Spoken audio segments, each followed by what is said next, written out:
तर आज आपण बनवतोय वाटण। कोणत्याही भाजीत टाका, भाजी चविष्टच लागते। कांदा, ओलं खोबरं, सुकं खोबरं, मिरची आणि लसूण मी घेतलंय इथे सगळं।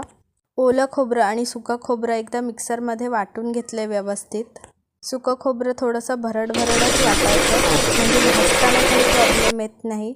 इथे आपलं सुकं खोबरं वाटून झालंय। आता ओलं खोबरं वाटून घेऊ। ओलं खोबरंही व्यवस्थित वाटून झालंय। आता आपण एका तव्यात तेल टाकू आणि त्यामध्ये आपलं सुकं खोबरं भाजायला टाकू। एकदम लो फ्लेमवर सुकं खोबरं भाजून घ्यायचं। लो फ्लेमवर यासाठी म्हणजे त्यातला मॉइश्चर हळूहळू निघून जाईल। खोबरं भाजताना किंवा वाटण करताना मी पाण्याचा वापर अजिबात केला नाही, म्हणजे ते महिनाभर तरी आरामात टिकतं। इथे खोबरं भाजून झालंय। आता मी ते एका प्लेटमध्ये काढते आणि दुसरं खोबरं भाजून घेते।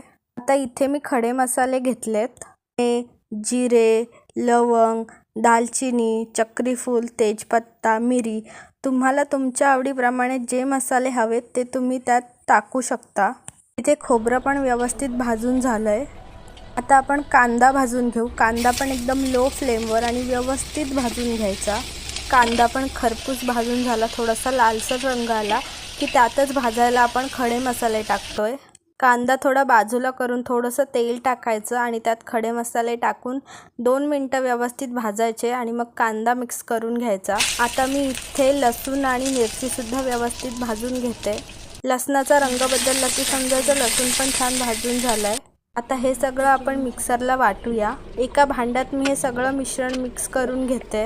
ओलं खोबरं, सुकं खोबरं, कांदा, मिरची, लसूण, मी हे सगळं आता मिक्सरला वाटून घेते।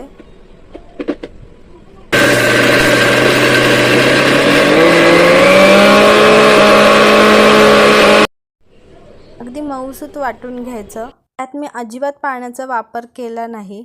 आता मी हे वाटण एका भांड्यात काढून घेते। खोबरं असल्यामुळे मिक्सरलाही काही चिकटत नाही। सगळं एका भांड्यात काढले। आता पुन्हा तीच प्रोसेस करू। आपलं सगळं वाटण तयार आहे।